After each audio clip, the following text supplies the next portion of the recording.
very warm and pleasant good evening, fellow St. Lucians, at home and abroad. A happy new year to you all. It is my prayer as a leader of the opposition and of the United Workers' Party that this year, 2023, will bring you good health, peace, happiness, and prosperity, even amid the challenges that continue to confront us on many different levels. I wish to convey a special greetings to my constituents of Micoud South, who continue to support my family and I. Let me assure you of my continued commitment in our quest for a better community and an improved way of life going forward. I have chosen to address you tonight at this critical juncture to apprise you of the state of our country from my vantage point and to enlist your support to help turn back the many areas of concern that now threaten to take us backwards from whence we came. After listening to the Prime Minister's address, we can all agree that we cannot look to Philip J. Pierre or his administration to inspire hope and confidence in our people or to provide the kind of leadership that our country needs at this time. As with each passing day of this administration in office, our country looms closer to crisis.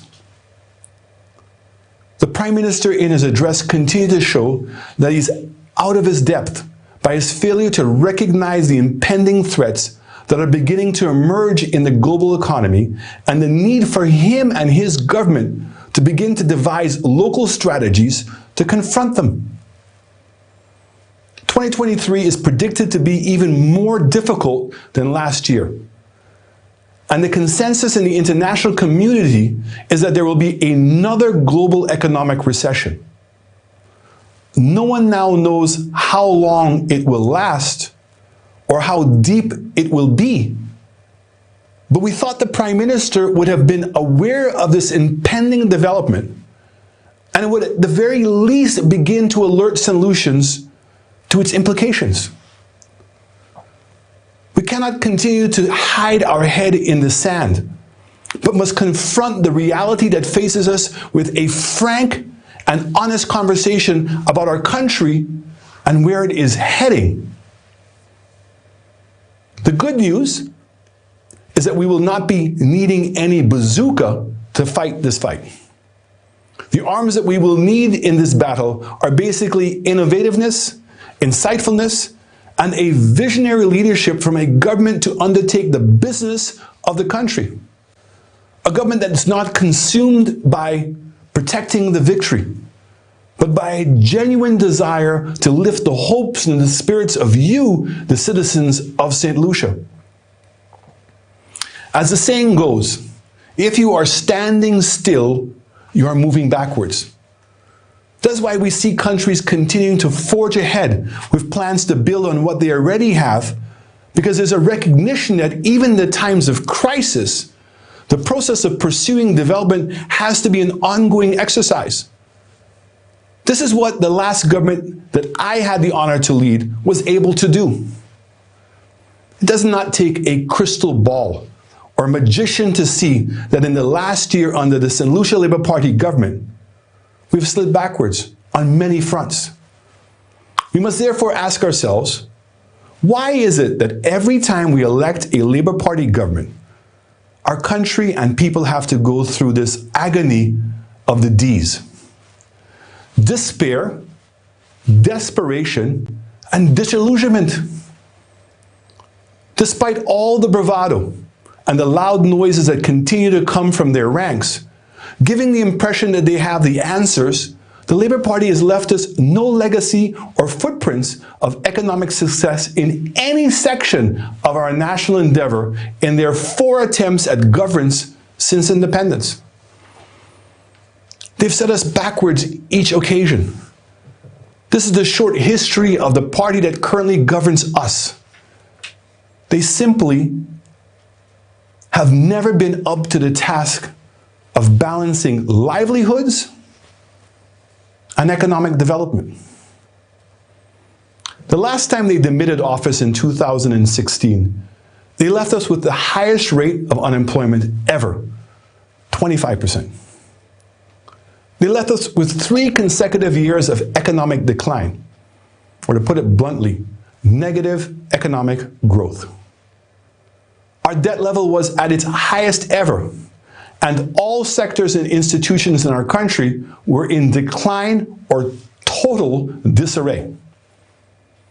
The dismal showing by the Labour Party came at a time when we had no major disaster, global pandemic, or economic crisis.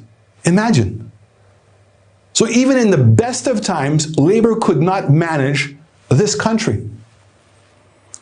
When my party came into office in mid-2016, we promptly implemented 5 promises that we had made to you, including a reduction of the VAT by 25% to reduce the economic squeeze that we knew we were feeling. We wiped out all the outstanding debts to the hospitals to allow you to access the medical care. We did not forget our children. We increased the bus subsidy and expanded the school feeding program. We told you we would need 3 years to turn things around, and by the ending of 2019, we did. My party demonstrated the vision and forward thinking that it has become known for. We promised to create a new St. Lucia because the way we saw it, St. Lucia that we inherited was badly broken. We were well into our stride when COVID pandemic hit. But again, under our leadership, St. Lucia was able to brave the effects of the threat with minimum of disruptions. By the time we left office in July of 2021, we had reduced unemployment to 16.8% and recorded 12.5% growth in our country. Government revenues had also returned to its pre-2019 levels, the only country in the Caribbean to do that. The next best performance to St. Lucia in terms of economic growth was Dominica with 5.8%. We attracted investment and we crafted a vision for the development of Vieux Fort, which had deteriorated physically, economically, socially under Labour. Today, after 18 months of SLP rule, St. Lucia finds itself in the doldrums again. You, the people, gave this government a mandate to go to Parliament and work for you, to make our lives better. Instead, projects left behind which would have positive economic and social impact on the country have been halted and remain that way after 18 months. Let it be known that these vindictive attempts at crippling certain local businesses impacts thousands of families across the political divide who are suffering due to the victimization. And this must stop now. Inflation is crippling low and middle income families, and there's inadequate response from the government. Our fuel prices remain among the highest in the region, even while world prices are falling.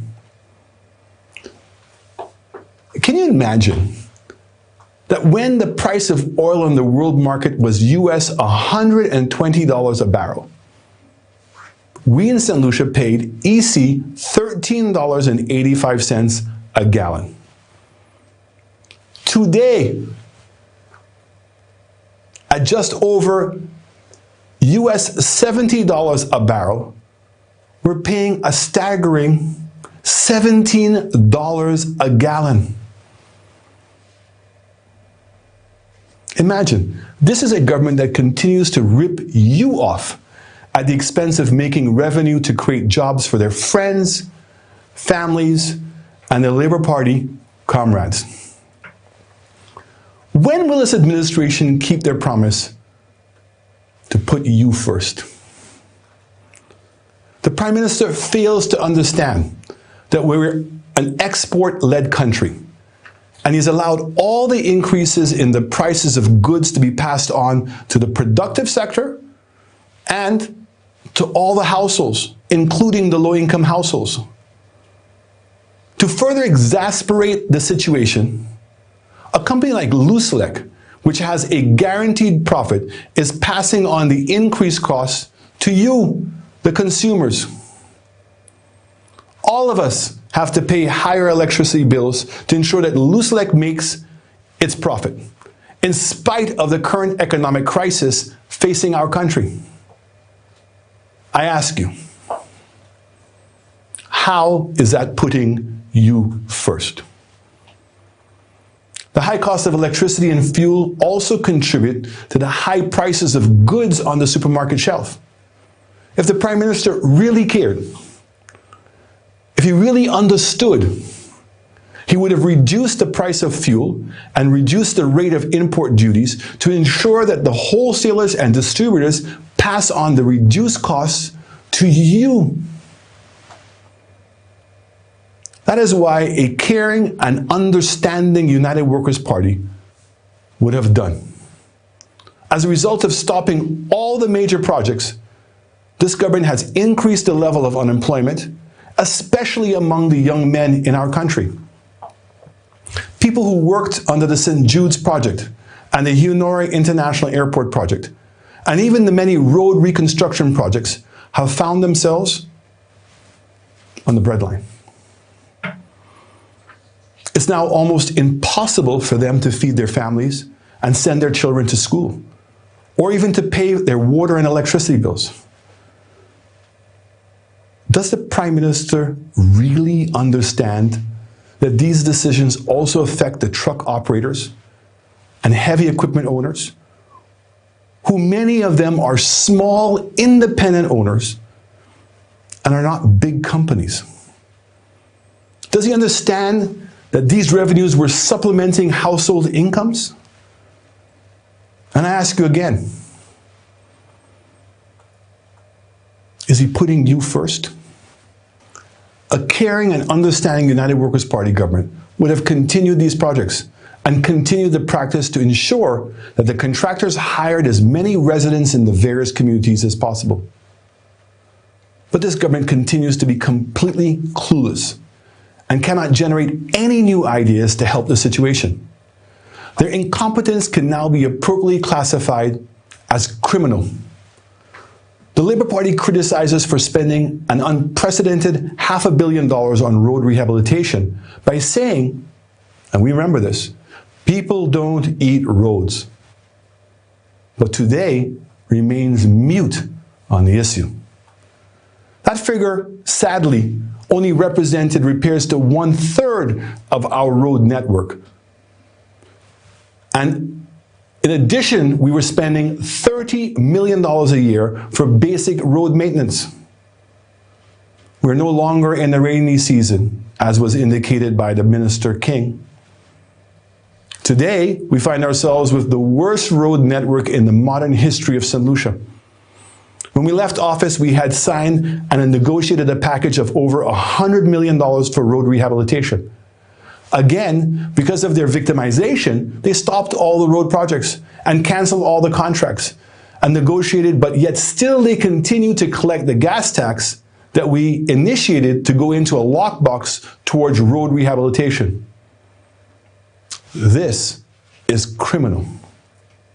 The fact that Labour has not been able to make a definitive action plan for Hunor International Airport and St. Jude Hospital, and has no plans for the South, speaks to the very core of what is wrong with this government.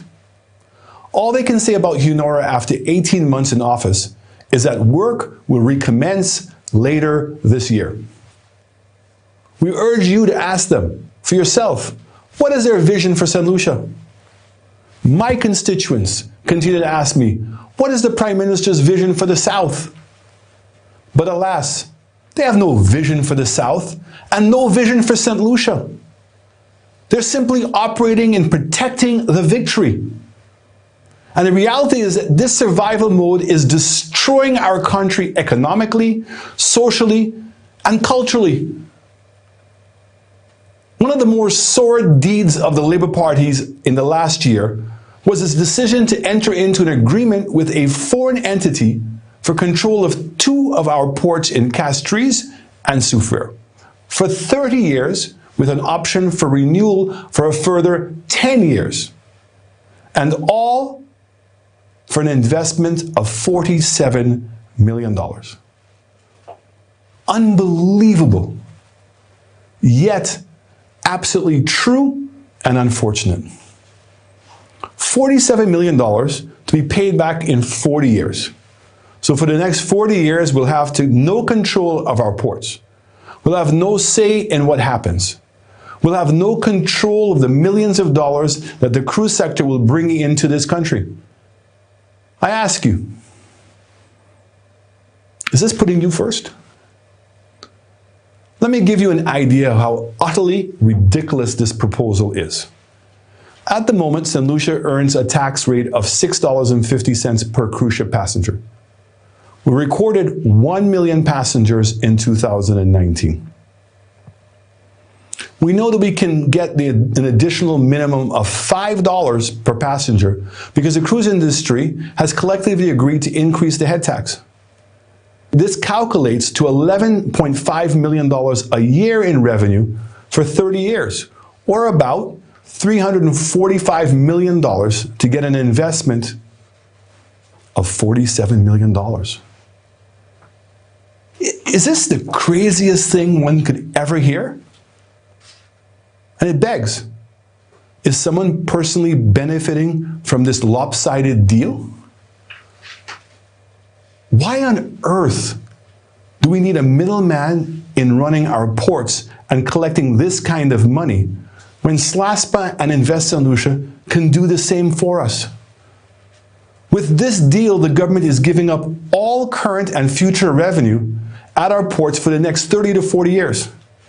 Approximately $345 million to be given away, and you got it, $47 million of investment. I call on every influential business and national organizations in our country to find the courage to call out this massive sellout of our patrimony. Additionally, we demand that the Prime Minister make public the MOU for this agreement so that every right-thinking St. Lucian can have a say in what happens to our ports. Remember, this was the stance that they had in opposition. Remember, transparency. We demand that they now provide that transparency. The arrangements being made for Unora International Airport will also result in the control of our airport falling into foreign hands. Can you believe this? All of our major ports, vital national assets that the St. Lucians have successfully managed for several decades, are now being sold or leased to foreign entities, right under our noses. This Prime Minister has the gall to suggest to us that no decision has been taken to sell our ports. We suggest to him that leasing them for 30 or 40 years is as bad as selling them outright. Amazingly, one of the conditions attached to the port deal is that while it is in effect, there should be no development undertaken in Vieux Fort Port. Can you believe that elected members of the St. Lucia Labour Party, including one who served as the Prime Minister of this country and has represented Vieux Fort for 25 years, has stayed silent?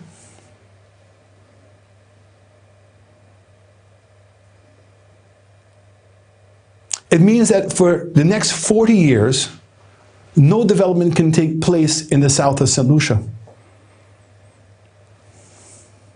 Truthfully, my heart is crying out for the people in the south.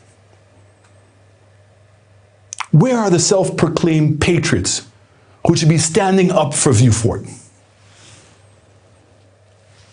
Don't they care about the fact that the South is being further cut out of the economic development of our country? St. Lucians, we must stand up to this government. If Kenny, Musa, and Alva will not stand up for the people in the South, I will. Bradley will. And all of us must. The South deserves better. All St. Lucians deserve better. The St. Jude's Hospital is the best example we have to date on what protecting the victory means. The public is interested in the answers to the following 4 questions. When is the construction going to start?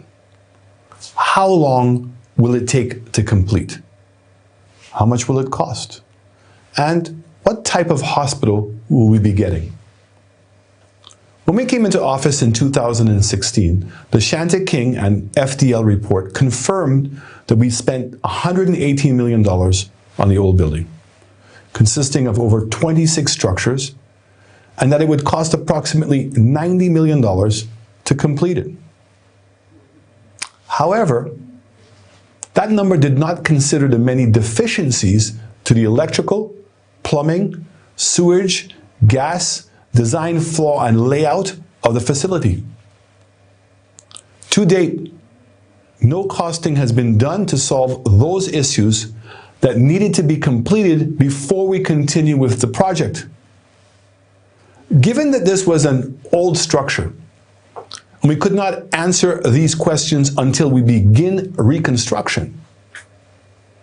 However, a critical question remains that due to the layout of the structures and the deficiencies, would we ever get planning approval to use this as a functioning hospital? After consulting and visiting with Cayman Health City, my government agreed that it would be more time and cost efficient to build a modern new structure to meet the expanding health needs of the South and St. Lucia. This structure is 20% bigger than the OKEU that cost $270 million and would allow the hospital services to be in one space, just like OKEU. We can confirm that we spent $118 million on this new structure. The government is therefore confronted with 2 options. And remember, when I came into government and we were confronted with St. Jude's, we had to make a decision as to whether we were going to build and complete the old structure or whether we were going to build a new structure. This government only has 2 options. The old building, which is estimated at $100 million pre-COVID, and inflation prices to complete, plus the cost of repairing the deficiencies mentioned above on a building that has been dormant for over 10 years. The second option is 2-phased approach on the modern structure. A 90-bedded facility on the ground floor and with all the facilities in one space. And that would cost about $50 million and would take about 6 months to complete. And there would be no doubts as to whether you can get planning approval.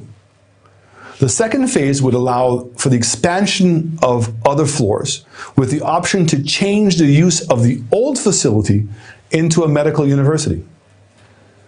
It's interesting that a government who went in opposition said that all it would take to move in is some chemical and paint.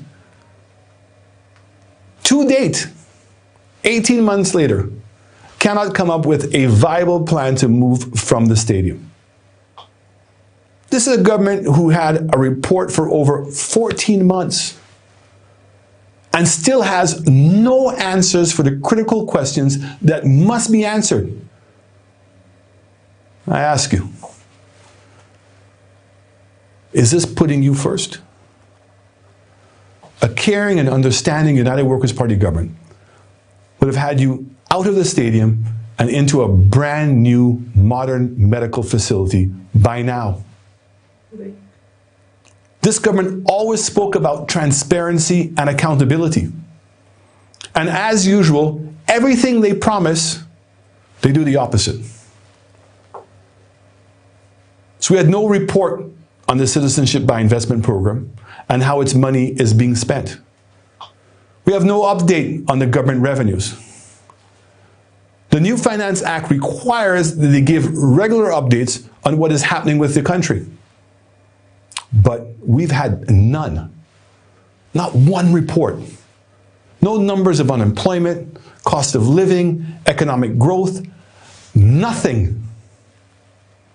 They've kept this country in the dark.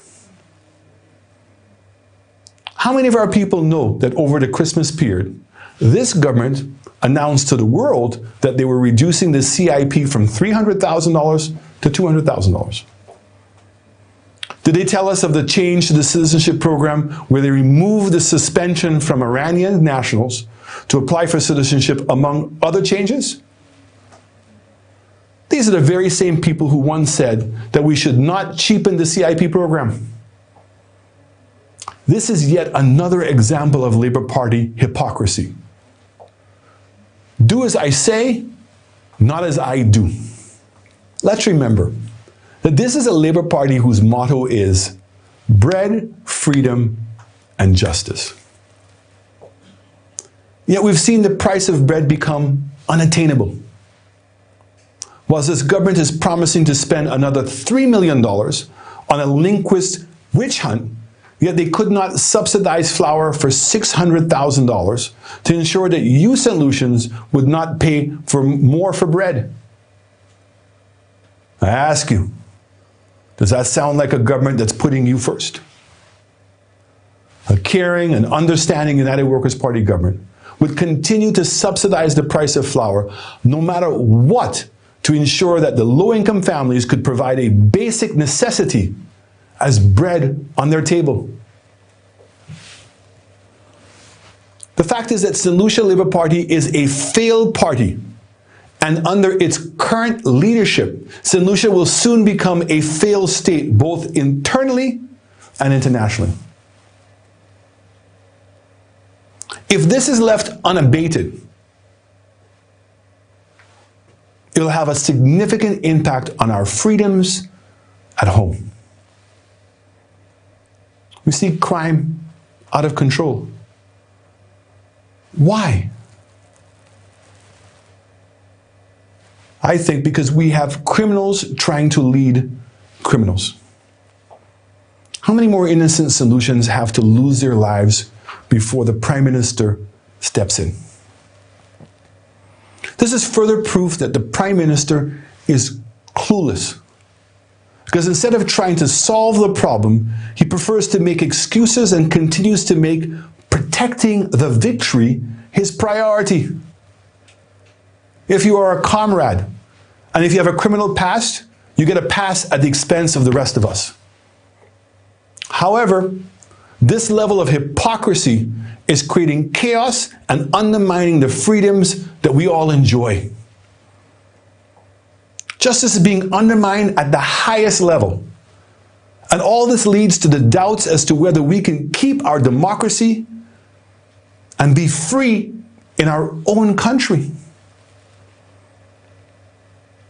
We continue to see the appointment of known Labour Party operatives to critical positions such as the judicial and legal services and the Electoral Commission. How will these decisions provide any comfort that justice will be fair and impartial in this country? My fellow St. Lucians, we're now in the process of ascending to the CCJ. And such political appointments gives no assurances that there'll be no political interference in the court. Any caring government who values the opinion of its people would ensure that they consult first with the people and give them the opportunity to vote on such an important constitutional change via referendum and not hide behind a constitutional technicality or error. Clearly, we can see that the government does not trust the judgment of St. Lucians to guide the decisions for the justice in this country, nor value the necessity of an independent justice system. The Prime Minister is himself a walking contradiction. With a straight face, reminds us that under the separation of powers principle, the government cannot be seen to be interfering in the work of the independent judicial branch of the government. He says that public figures cannot be perceived as aiders and abettors of crime, and emphasizes that he was referring to members of parliament as well as other public servants. He says that they must always be seen to be exemplary conduct in their private and professional lives. Is that really the Prime Minister uttering those words? A Prime Minister who is at this very moment continues to shelter criminals and other wrongdoers in his own cabinet. This is not the same Prime Minister who planted himself in a magistrate's court along with the Speaker of the House, according to him, to ensure that justice was being done in the case involving one of his ministers. And remember, this minister clearly flouted several official regulations, both at home and at the St. Lucia High Commission in London. Our Prime Minister proceeded to reward his misdeeds by choosing him as his deputy. Some weeks ago, amid growing public concern about crime in the country, especially the alarming increase in homicides, we offered the government a number of tangible suggestions for consideration in the spirit of bipartisanship and an effort to contribute to the bringing crime under control.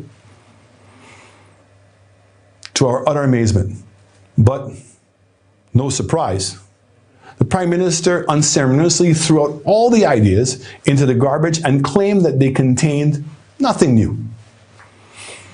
The truth, however, is there were, in fact, new suggestions in our recommendations. There were also requests that the government reinstate some of the crime-fighting strategies it had done away with since coming into office, which had contributed to keeping crime under control. So where exactly do we stand in St. Lucia in 2023? If we get any deeper into the woes, it is going to take a miracle, a tremendous amount of pain to solve these issues. Our economy is now in danger. Since the promise some months ago by the Prime Minister of an 8% growth in 2022, he has downgraded that forecast to between 5 and 7%. I'm sounding this alarm not to cause fear and panic, but rather to alert St. Lucians to the stark possibilities that face us. This government is closing the door on any opportunity for us to turn this country around. They have demonized foreign investment in tourism, destroyed agriculture, and now the economic future of St. Lucia is bleak at best. The best news the Prime Minister had for us in agriculture was unspecified increases in sea moss, honey, vegetable, and fruit production. The banana industry, the mainstay, has crashed under the weight of the government's incompetence, leaving hundreds of banana farmers in places like Dennery, Micoud, Roseau, and Babonneau, and elsewhere, broken and despondent. Clearly, the Prime Minister does not understand the impact that the loss of income will have on the most vulnerable households in St. Lucia. I ask you, is that putting people first? Tourism, construction, manufacturing, and agriculture are all the main pillars of the St. Lucian economy. In his address last Sunday, the Prime Minister announced what he called record growth in tourism arrivals from only two markets, the USA and the UK. But he gave us no figures in support of his claim. Nor did he or the minister alert us to the fact that the number of flights from those destinations, US and the UK, have been drastically reduced. The former Minister of Tourism will have more to say on this at a later time. Investors who were showing a high level of interest in St. Lucia, the Prime Minister said, but the only new investments that he could identify were the Sandals and Sabocha hotel projects, both left over from the United Workers' Party government. We know that the construction sector has taken a hit from the many projects that were stopped and from its attitude, it is clear that the government couldn't care less about the hardship that you, the people, are enduring as a result of its immature and vindictive policies. The decisions on the Rodney Bay Road showed great insight in this government's thinking.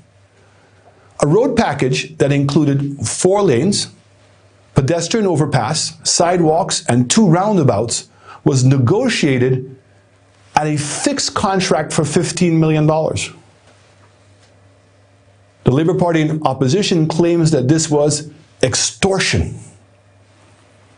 They have now come into office, stopped the project, and will now have to pay an estimated value of $20 million worth of works and still find a new contractor to complete the project. Remember, this was a fixed contract for $15 million. Meanwhile, our citizens and visitors have had to suffer the worst road conditions and inconveniences. That is the level of incompetence and political victimization that the taxpayers of this country have to pay for.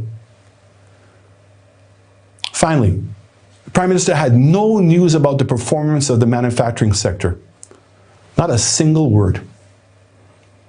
From statements of the Prime Minister himself, the economic prospects for St. Lucia in 2023, therefore, cannot be described as encouraging. I believe there are, sadly, some dark days approaching, and given the ineptitude and dishonesty of this government, we may need a miracle to pull us through.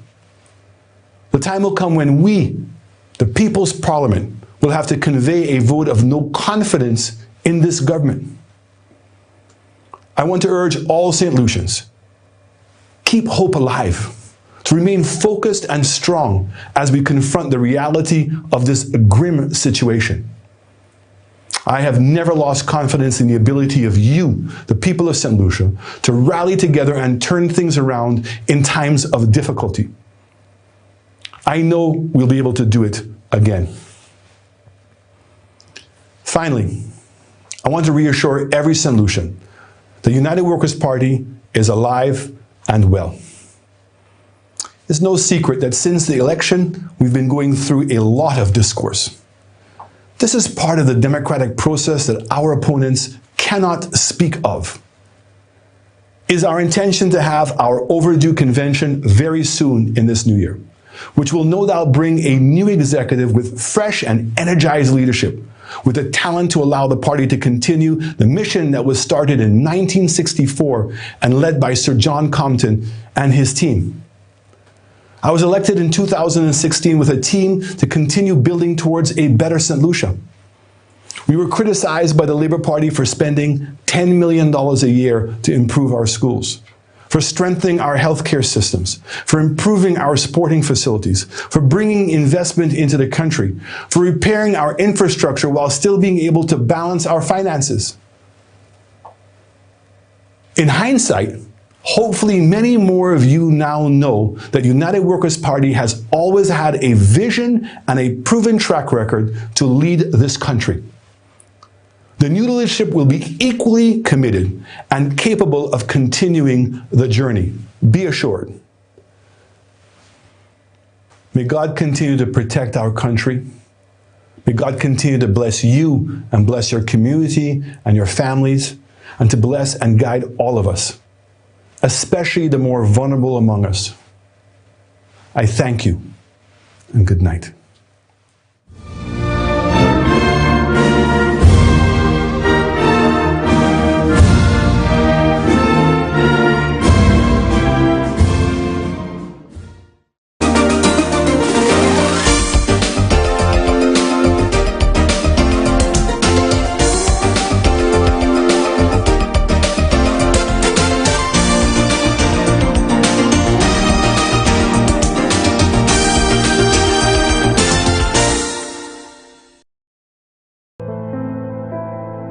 This deaf announcement is brought to you by the following sponsor.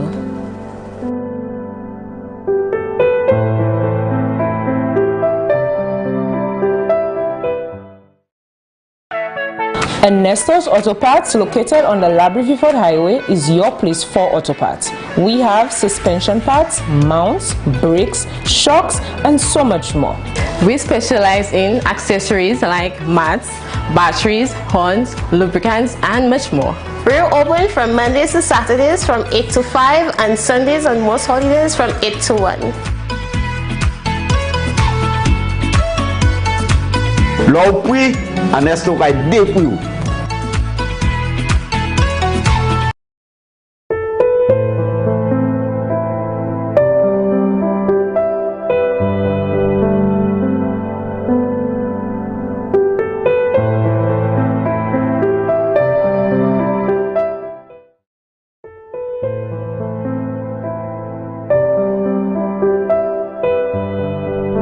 It is with great sadness and heavy hearts we announce the death of our beloved Serathina Stacy Stephen, also known as Sarah or Lulu, originally of Reunion, Swaziland, but resided in Tuapito, Castries. She passed away tragically at her residence in Tuapito on Tuesday, January 3rd, 2023. She was 42 years old.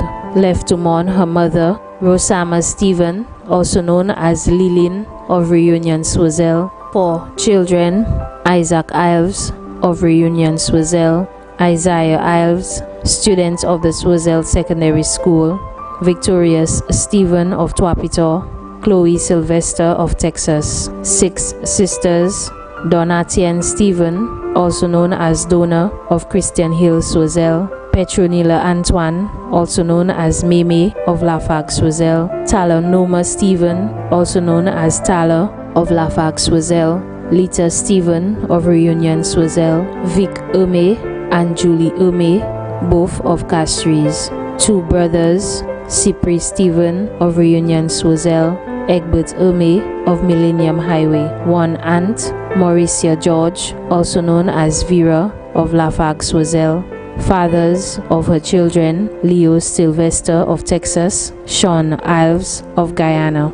Nieces and nephews: Janil Edme and family of Moshi, Shanna Stephen of Castries, Shannon Stephen of Florida, Lana Joinville of Reunion, Swaziland, Levy Stephen, also known as Pinky of Reunion, Swaziland, who was also her goddaughter, Gary Stephen of Grenada, Bentley Stephen of Castries, Cole Stephen of Christian Hill, Swaziland. Grandnieces and nephews: Daniel Stephen, Nye Stephen, Ajani Stephen, Bella Stephen, all of Castries. Tristan Edme and Liam Edme, both of Moshi. Bijani Stephen and Brittany Stephen, both of Soufre. Rash Stephen of Grenada. Close cousins: Joma George and family of Constitution Park, Swaziland, Radiana Pierre and family of Lafargue, Swaziland, Annette Ume of Cafe, Lyria Ume and family of Lafargue, Swaziland, Jane Stanislas of Swaziland Village, Molina Isidore of Christian Hill, Swaziland. Close friends: Sarah Charles of Rock Hall, Janelle, Cindy, Maria, Priska, Trudia, Wilma, Rebecca, Rufina, Harry, Deborah, all of Tuapito. Also left to mourn: members of the Tuapito SLP Women's Arm, members of the Tuapito SLP Branch, Selza Brumley of Texas, Honorable Joachim Henry, Parliamentary Representative for Castries Southeast, Bernadette Charles of Reunion, Criselda Joseph and family of Reunion, Swaziland, Honorable Bradley Felix, Parliamentary Representative for Swaziland Saltibus, the George family, the Stephen family, the Alfred family, and the Ume family, all of Swaziland and Castries. Miss Lucy Nicholas and family of Lafargue, Swaziland, Don Joseph, also known as Donkey, of Debrel, Swaziland, Patsy Williams Gustav and family of Suze, Swaziland. The funeral arrangements of our beloved Serathina Stacy Stephen will be held at Our Lady of Lourdes Roman Catholic Church, Swaziland, on Friday, January 20th, 2023 at 3:30 p.m. Thereafter, her body will be interred at the Swaziland Cemetery. Her body now lies peacefully in the professional care of Crick's Funeral Home, Riviera-Dore, Swaziland. May she rest in perfect peace.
gone too soon.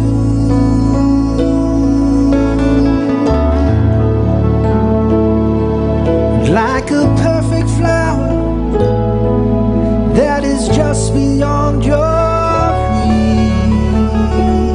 Gone too soon. Gone too soon. Oh, born to abuse, to inspire, to defy. Here one day, gone one night,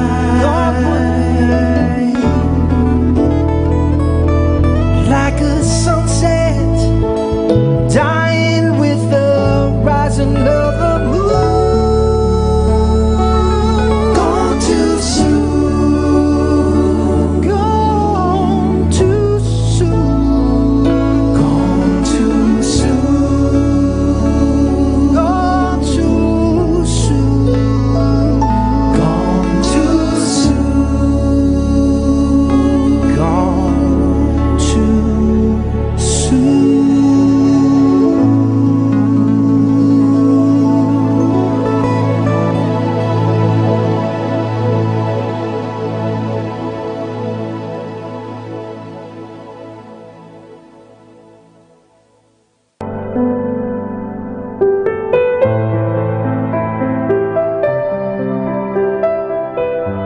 With heavy hearts, we announce the death of our beloved Septimus John, also known as Amos or Kolobo of Demon. He was a retired caretaker of 20 years at the Plainview Combined School in Larissus, Vieux Fort.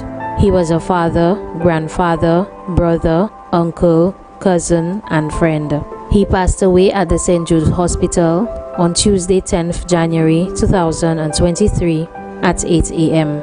He was 63 years old. He was predeceased by his parents, his father, Henry John, his mother, Anne-Marie John, his brothers, Gerald John and Cyril John. Left to mourn his loss are his children, Kim John, Kinson Gopal, employed with Massey Stores, New Dock Road, Vieux Fort, Kinasha Gopal, Police Constable 427 of the Royal St. Lucia Police Force, all of them on Vieux Fort.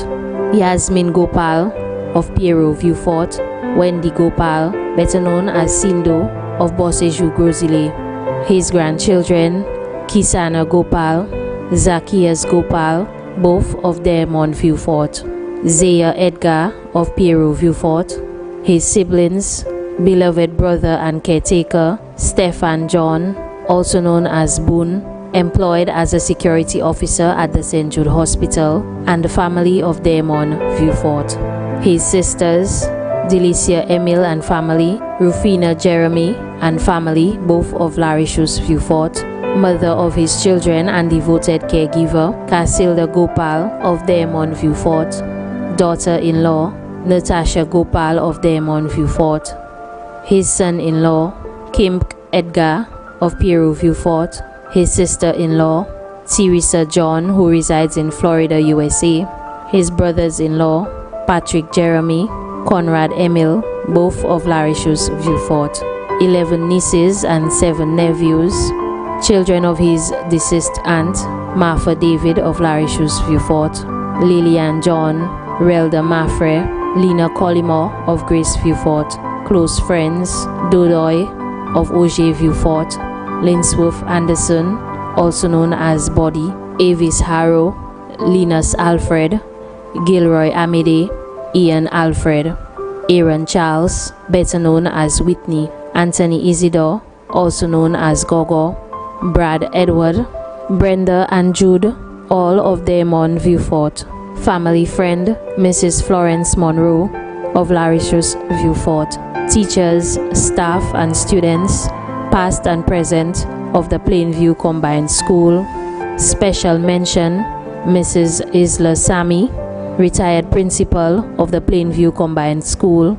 Also left to mourn the Gopal family and the Harrow family of Demon Vieux Fort, the Clark family of Auger Vieux Fort, the Jeremy family of Cedars Road, Castries, the Boys on the Block in Daemon, Vieux-Fort, the communities of Larishus, Daemon, and Latuni, Vieux-Fort, doctors and nurses, and the staff at the medical ward at St. Jude Hospital, many other relatives and friends, too numerous to mention, both here and abroad. The funeral service for the late Septimus John will be held at the Rumballi's Chapel, Latuni, Vieux-Fort, on Saturday, January 28, 2023 at 2 p.m. His body will then be laid to rest at the Latuni Cemetery. His body now lies at Rumballi's Funeral Parlor, Latuni, Vieux-Fort. May he rest in perfect peace.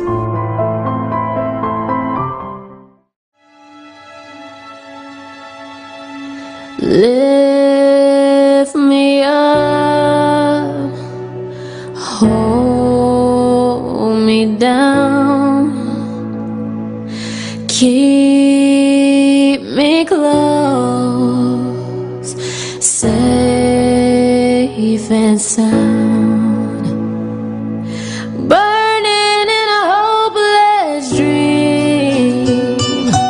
Hold me when you go to sleep.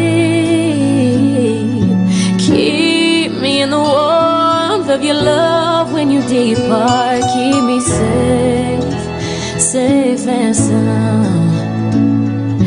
Lift me up, hold me down, keep me close, safe and sound. Drowning in an endless sea. Take some time and stay with me. Keep me in the strength of your arms. Keep me safe, safe and sound. Lift me up,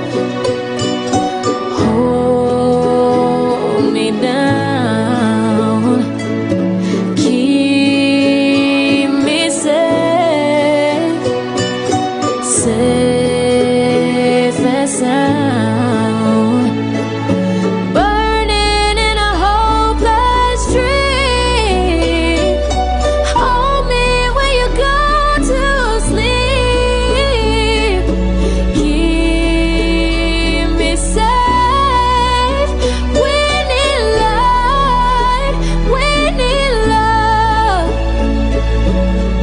Lift me up in your arms.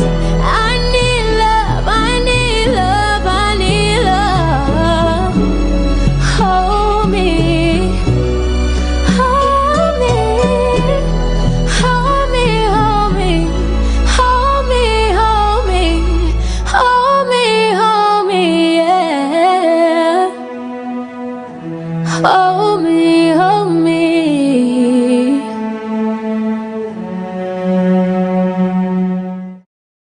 The management and staff of Great Vision Designs would like to express its sincere condolences to the bereaved families.